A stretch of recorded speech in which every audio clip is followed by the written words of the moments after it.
going to read my favorite book to you this morning. And it's called Chicken Sunday. And it's by Patricia Polacco. I know she writes a lot of books, but this is my very favorite. I know her.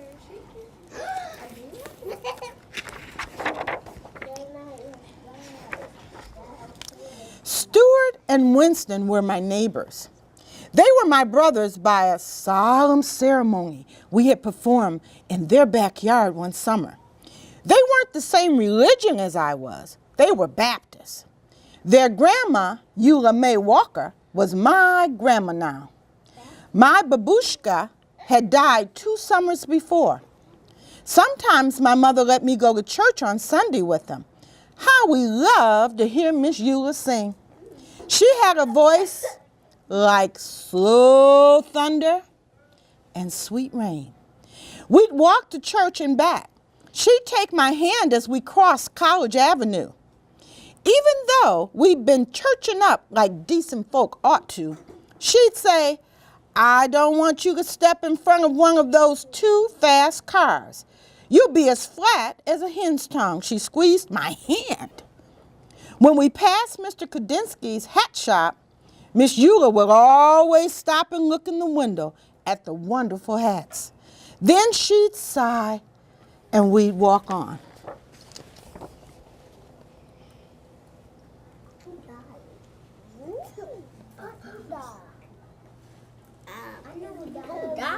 Well, with the end of the story. Okay. We called those Sundays Chicken Sundays because Miss Eula almost always fried chicken for dinner. There'd be collard greens with bacon, a big pot of hoppin' john, corn on the cob, and fried spoon bread. One Sunday, at the table, we watched her paper fan flutter back and forth, pulling moist chicken fried air along with it. She took a deep breath. Her skin glowed as she smiled. Then she told us something we already knew, that the Easter bonnet in Mr. Kudinsky's window is the most beautiful I'd ever did see. The 3 of us exchanged looks. We wanted to get her that hat more than anything in the world.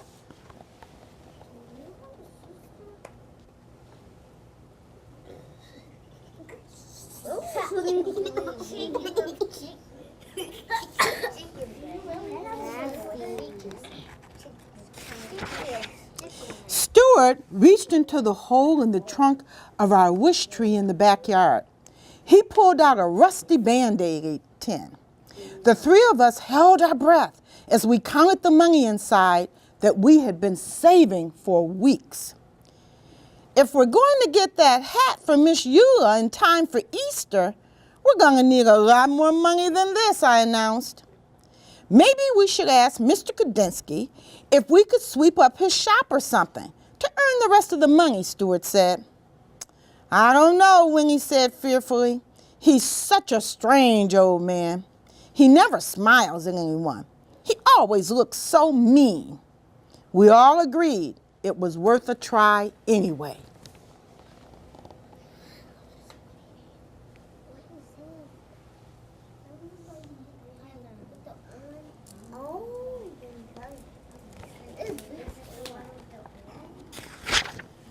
The next day, we took a shortcut down the alley in back of the hat shop.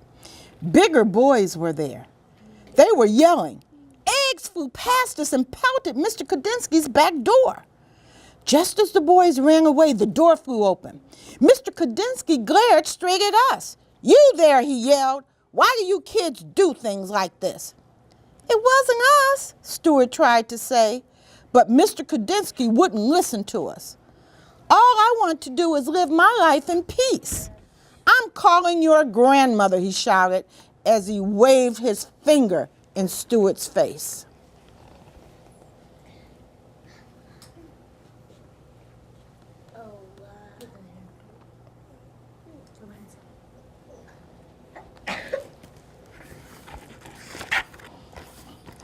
Miss Eula was waiting in her living room for us.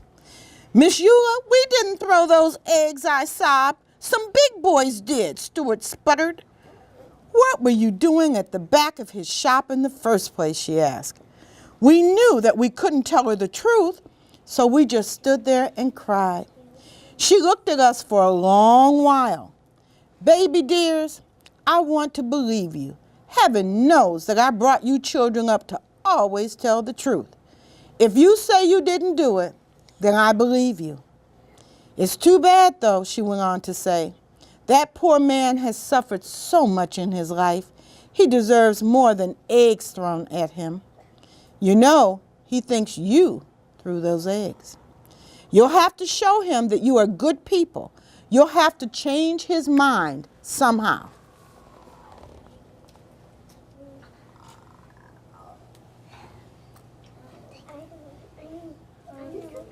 Is at my house and I read it every day. You do?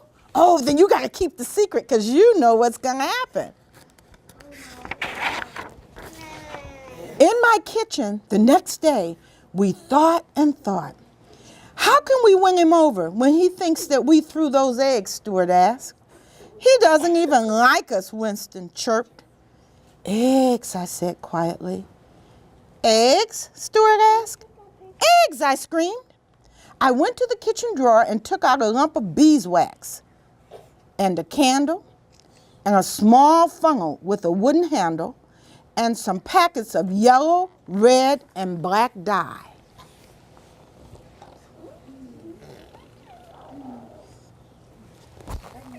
Are you listening? Are you listening? Excellent.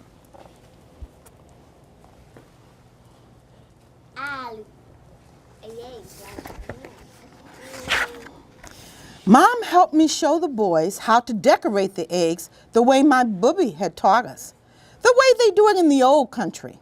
We made designs on the eggshells with hot wax, then dyed them and finally melted the wax patterns off. We put the eggs in a basket, and even though we were afraid, we marched into Mr. Kudinsky's shop and put them on the counter.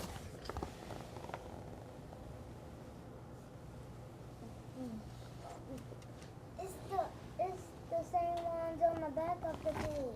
Yes. Yes. It looks like they're getting like little eggs and they're making colors with them. That's exactly what they did. He raised his eyebrows and glowered at us. Then his eyes dropped into the basket. Spasiba, he said softly. That means thank you in Russian. Pazensky eggs, he said as he looked closely. I haven't seen these since I left my homeland. We didn't throw those eggs at your door, Mr. Kudinsky, we told him. He looked at us for a minute. He looked, and then he said, well then, you have great courage to be here. Chutzpah, you have chutzpah. Then his eyes glistened and his mouth curled into a warm smile. Come and have tea with me.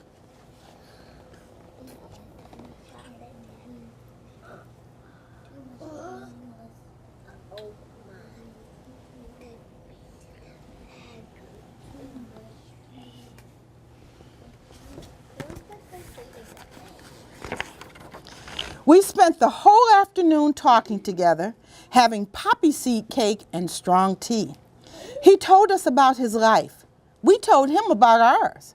When we finally got the courage to ask about doing odd jobs to earn some extra money, he apologized and told us there was no work. We didn't tell him what we wanted the money for.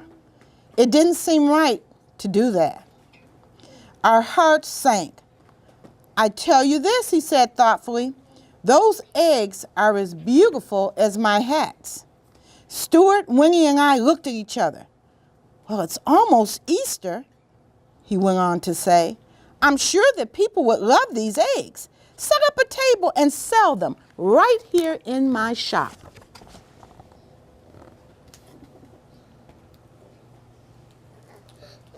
Yes. I know what the first thing's gonna be. Well, keep a secret. You got to keep the secret. Yes. And that's right there. Yep, there's some hats. Yes. You have a question? Yes. Not he was mad the other time, and now he's pretty happy. Very good. He was mad the other day, but he's very happy now. That afternoon, when all the eggs were gone, we counted our money. We had more than enough for the hat. Just as we were about to tell Mr. Kudinsky that we wanted to buy the hat, he came out from the back room holding a beautiful hat box, gift wrapped. "Keep your money, children," he said softly. "I have seen Miss Eula admire this. It is for her, isn't it? Tell her that I know you are very good children, such good children." Yes. The young man in the back, yes.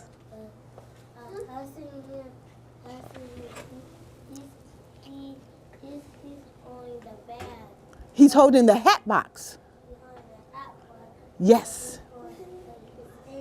Yes, yes. I know why. It looks like I know why you're wearing it. But you can't tell me till the end. Remember? Yes. It looks like he biting his nails. Could be. It looks like his nails is his teeth. It does. Yes. Yes, he's wrapping the hat box. Let's see what happens next. When Easter Sunday arrived, we thought our hearts would burst when we saw Miss Eula open the hat box. She held us close, and big tears rolled down her cheek.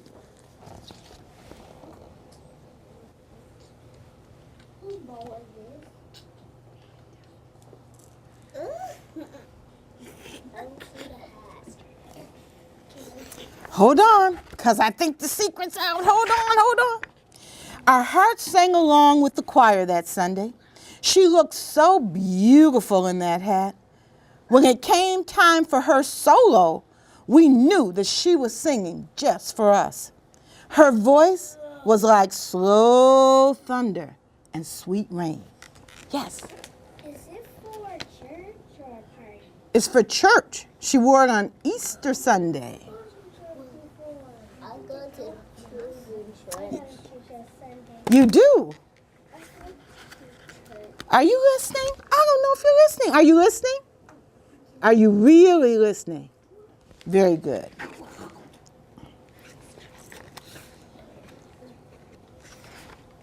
Later that day, as Miss Eula sat at the head of the table, she said, "Oh, baby dears, I can die happy now. And after I'm dead, on Chicken Sundays, I want you to boil up some chicken bones, gravy and all, and pour it over my grave. So late at night when I'm hungry, I can reach right out and have me some."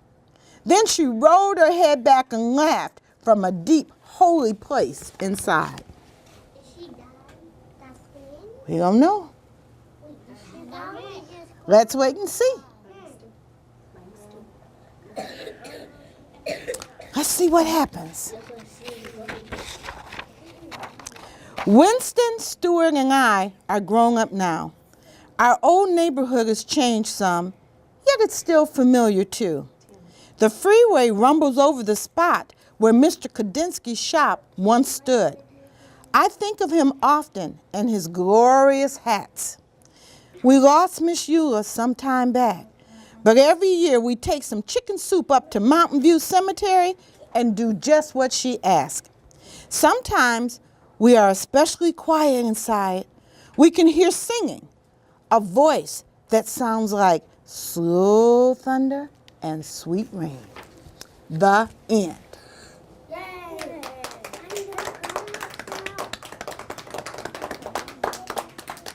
Now, who can tell me why I wore my hat? Because you red. Because you were going to church. Maybe. Yes. Because it's spring. Because it's spring. What else? No, it's not because it was cold outside. Yes, it was very cold outside. My head almost blew away. Yes. Because Because when I was wearing my hat, it almost blew mine on too because it's like cold as an ice cube. It's ice cold. But my hat didn't go off. But why do you think I brought my book and wore my hat? Because it was Easter? No! Are you listening? Are you listening? Yes. Because it's about to be Easter. Close, close, close. What else? Because that looks like you. That's a good one. I want it to look as pretty as Miss Eula. Remember the picture of Miss Eula in her Easter hat? She looked so pretty. And I wanted to look like her. So I took out my fancy Easter hat and wore it today as I read the book to you. Okay? The end.